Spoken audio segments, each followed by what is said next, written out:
कहानी की शुरुआत में लड़की को दिखाया जाता है जिसका नाम नैन्सी है और वो अमेरिका से मेक्सिको आई क्योंकि वो यहाँ के एक समंदर पर जाना चाहती, जहाँ पर उसकी मॉम तब आई थी जब नैन्सी पैदा होने वाली थी और अब उसकी मॉम की कैंसर की वजह से मौत हो गई। अपनी मॉम की याद ताज़ा करने ही वो यहाँ आई है और इस वक्त वो गाड़ी में बैठकर वहाँ जा रही होती है, मगर उसे उस जगह का नाम पता नहीं होता। तो वो ड्राइवर को अपनी मॉम की तस्वीर दिखाती है ताकि वो इस जगह को पहचान कर उसे वहाँ ले जाए, क्योंकि वो ड्राइवर यहीं का रहने वाला था और हर जगह के बारे में जानता था। फिर वो जंगल से होता हुआ नैन्सी को आखिरकार उस समंदर तक ले जाता है। नैन्सी यहाँ आकर बहुत खुश थी और ये जगह बहुत ही खूबसूरत होती है।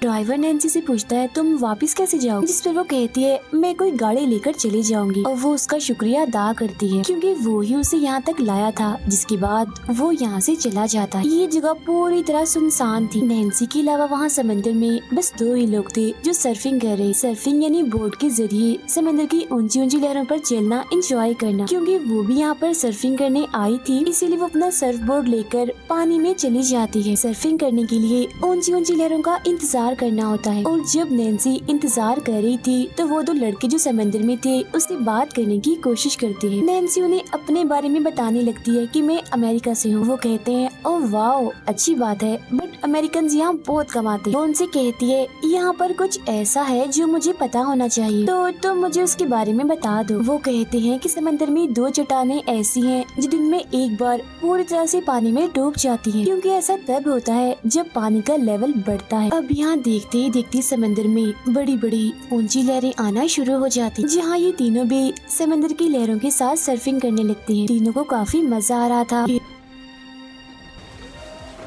फिर वो अपनी बहन को अमेरिका वीडियो कॉल करती है और जब वो बात कर रही थी तो तब उसकी बहन से उसके डैड फोन ले लेते हैं। वो नैन्सी को कहते हैं मेरी बेटी प्लीज वापस आ जाओ और अपनी मेडिकल की पढ़ाई जो तुमने अधूरा छोड़ दिया है उसे पूरा करो। लेकिन वो ऐसा करना नहीं चाहती क्योंकि उसने मेडिकल की पढ़ाई हमेशा के लिए छोड़ दी है, क्योंकि उसकी मॉम की कैंसर की वजह से मौत हुई थी। तो उसका तभी से मेडिकल से एतबार उठ गया है और वो काफी टूट भी गई है तब से। उसकी डैड उसे समझाते हैं कि अगर तुम पढ़ाई छोड़ने की वजह अपनी मॉम को बना रही हो तो ये सरासर गलत है, क्योंकि तुम्हारी मॉम बहादुर थी, हिम्मत वाली थी। नैन्सी कहती है देखिए फिर भी वो मैं छोड़ के चली गई ना, लेकिन डैड आप फिक्र मत कीजिए, मैं बहुत जल्द आपसे मिलने आऊंगी। डैड पूछते हैं कब, हम तो आपको बहुत याद कर रहे हैं बेटा। जिस पर वो जवाब देती है मुझे नहीं पता, बस मैं आ जाऊं, क्योंकि दरअसल वो यहाँ पर जज्बाती हो गई थी। फिर वो अपना फोन काट कर दोबारा से सर्फिंग करने चली जाती। तभी उसे महसूस होता है कि पानी में कुछ है और फौरन ही तब डॉल्फिन्स पानी से निकल कर बाहर आती है। नैन्सी को वो बहुत ही प्यारी लग रही थी, इसीलिए वो उनका पीछा करते करते समंदर के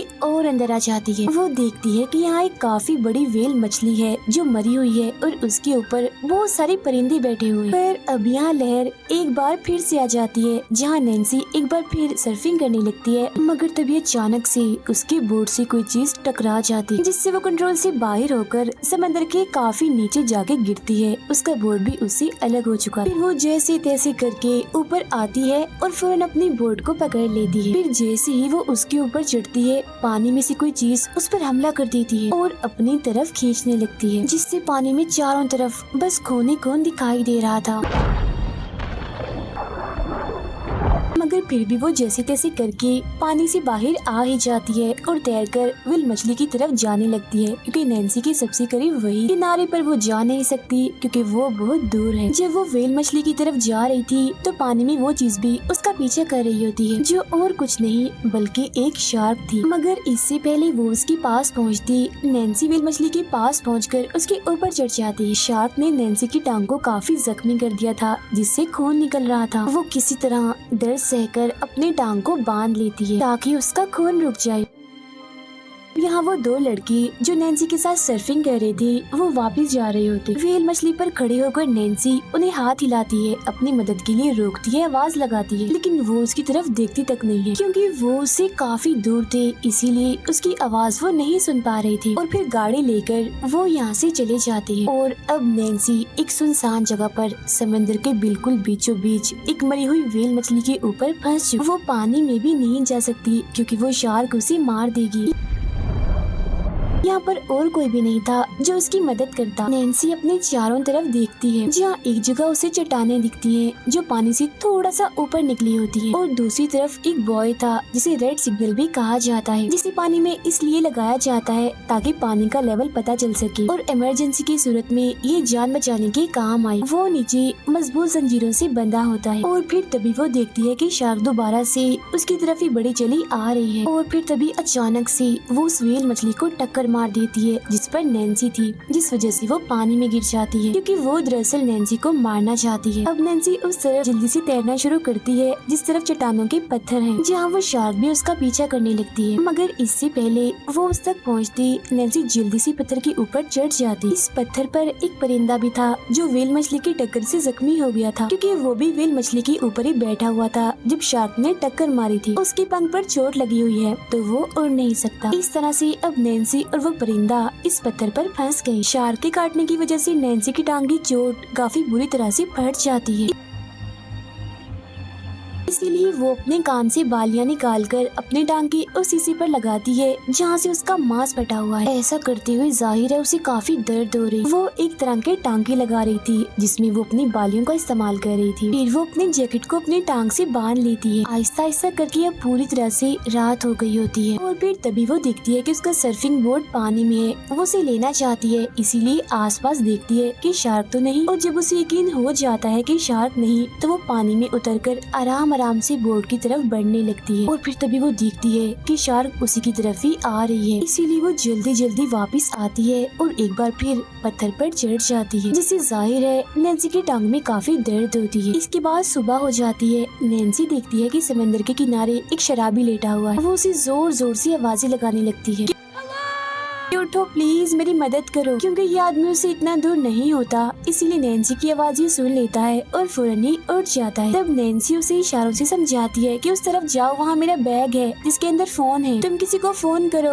और मदद के लिए बुलाओ। उस आदमी को नैन्सी का बैग मिल तो जाता है, मगर वो शराबी था, इसीलिए उसके पैसे और मोबाइल अपनी जेब में डालकर बैग लटकाकर यहाँ से वो जाने लगता है। तभी उस आदमी की नजर पानी में तैरते नैन्सी के सर्फिंग बोर्ड पर जाती है, जिससे उसे और लालच आ जाता है। वो सोचता है कि मैं इसे भी चुरा कर अपने साथ ले जाता हूँ, इसे बेचकर कुछ पैसे आ जाएंगे। इसीलिए वो फौरन पानी में जाता है और जल्दी सर्फिंग बोर्ड तक पहुँच भी जाता है, मगर जब वो उसे लेकर आ रहा था तो शार्क उस पर हमला कर देती है और उसे जान से मारकर खा जाती है। अब यहाँ नैन्सी के पास बस 6 घंटे हैं, क्योंकि 6 घंटों के बाद समंदर का लेवल बढ़ जाएगा, और जिस पत्थर पर सहारा लेकर नैन्सी ने खुद को बचाया हुआ है वो भी पानी में डूब जाएगा, और तब उसके पास शार्क से बचने का कोई रास्ता नहीं होगा। लेकिन उसकी किस्मत अच्छी थी, क्योंकि यहाँ वही 2 लड़के दोबारा से आ जाते हैं जिन्होंने नैन्सी के साथ सर्फिंग की थी, और वो पानी में उसी की तरफ ही आ रहे थे। नैन्सी चिल्ला चिल्लाकर उन्हें कह रही होती है कि जाओ यहाँ से, यहाँ मत आओ, पानी में शार्क है। जिस पर वो कहते हैं अरे नहीं नहीं, फिक्र मत करो, पानी में कोई शार्क नहीं है। और फिर तभी उनमें से एक पर शार्क हमला कर देती है।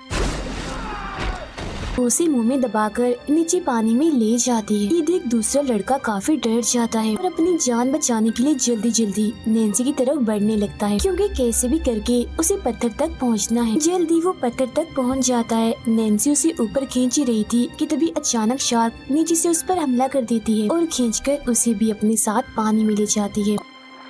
और इस तरह से एक उम्मीद जो कुछ वक्त पहले नैन्सी को नजर आई थी वो पूरी तरह से खत्म हो जाती, और अब बस उसके पास सिर्फ आधा घंटा ही बचा था जिसके अंदर अंदर उसे यहाँ से निकलना था, क्योंकि इसके बाद पत्थर पानी में डूब जाए। नैन्सी पानी में शार्क को देख रही थी जो उसी के चारों तरफ चक्कर लगा रही थी। वो देखती है कि अगर मैं पानी में उतरती हूँ तो मेरे पास सिर्फ 30 सेकंड्स होंगे, क्योंकि 30 सेकंड्स के बाद शार्क मुझ तक पहुँच जाए।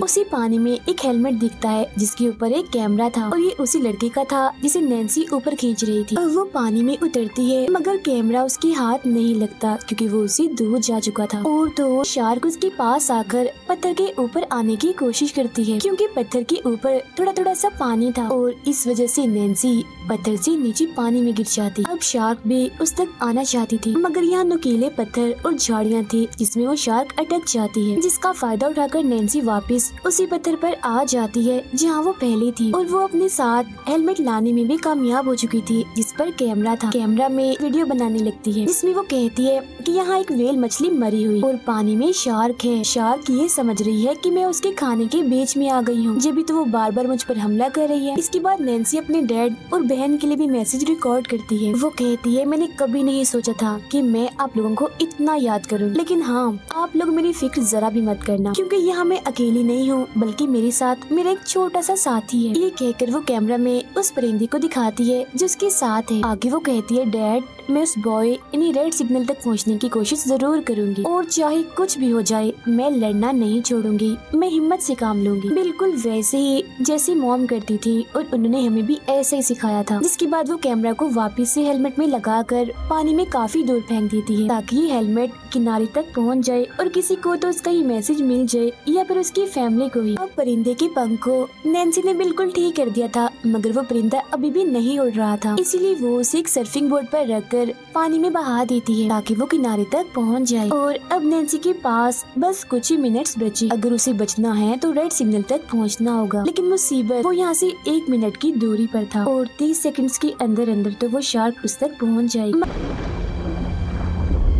अगर ये करने के अलावा उसके पास और कोई रास्ता नहीं था और अब वो पानी में कूदने की तैयारी कर रही होती है क्योंकि उसकी टांगे तकरीबन पानी में डूब चुकी हैं। तभी वो देखती है कि बहुत सारे जेली फिशेस ऊपर की तरफ आ रही हैं और जेली फिशेस के पास जो भी तैरता है वो उसे डंक मारती। और नैन्सी ने पानी में देखा था कि जब शार्क उसे मारने के लिए आई थी तो पानी में नुकीली झाड़ियाँ उसे चुभी थी, जिससे शार्क को काफी तकलीफ हुई थी। तो वो समझ जाती है कि अगर मैं जेली फिशेस के पास तैरूंगी तो शार्क वहाँ पर नहीं आएगा। और अब नैन्सी पानी में कूद जाती है जहाँ शार्क भी उसके पीछे आने लगती है और ठीक 30 सेकंड्स के बाद शार्क उस तक पहुँच जाती है। मगर तब तक नैन्सी पानी के नीचे जेलीफिश के बीच खुद को फंसा लेती है ताकि शार्क उस तक ना पहुँच पाए। और ऐसा होता भी है, जब शार्क उस तक पहुँचने की कोशिश करती है तो जेलीफिश के डंक की वजह से वो पीछे हट जाती है और नैन्सी तैरते हुए जल्दी से सिग्नल की जंजीरों तक पहुँच जाती है, जिसे नीचे मजबूत रॉड से बांधा हुआ था। जिसके बाद वो ऊपर की तरफ तैरने लगती है जहाँ शार्क भी एक बार फिर उसके पीछे पड़ जाती है। नैन्सी सिग्नल की सीढ़ियों तक पहुँच गई थी और जब वो जल्दी जल्दी ऊपर चढ़ रही थी तो सीढ़ी की एक रॉड टूट जाती है, जिससे नैन्सी जाकर सीधा शार्क के ऊपर गिरती और वो टूटी हुई रॉड जो नैन्सी के हाथ में थी उससे वो शार्क पर हमला करके उसे काफी जख्मी कर देती है और जल्दी से दोबारा सिग्नल के ऊपर चढ़ जाती है।